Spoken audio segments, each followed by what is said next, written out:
In today's video, I'm going to teach you how to add bank details to Invoice in Xero, 5 minutes.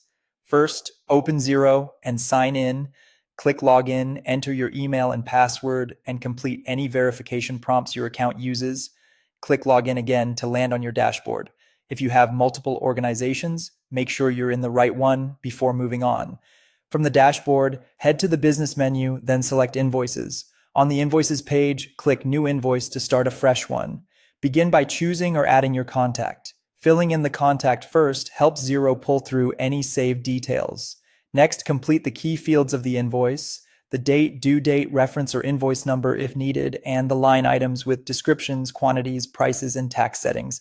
Taking a moment here to be thorough will save time later and reduce back and forth with your customer. Now, to add your bank details to the invoice template, look to the top right of the invoice screen and click the 3 dots next to Approve an Email. Choose Invoice Settings. You'll be taken to your invoicing and branding area. Find the branding theme you're using for this invoice, click Options, then select Edit. If you use multiple themes for different brands or currencies, make sure you edit the correct one.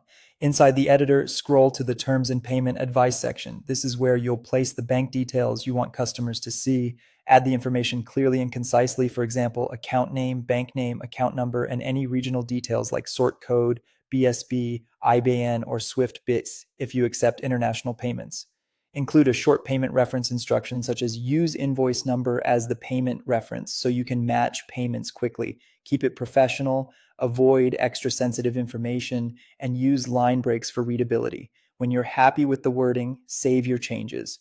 These details will now appear on invoices that use this branding theme, both on screen and in the PDF your customers receive.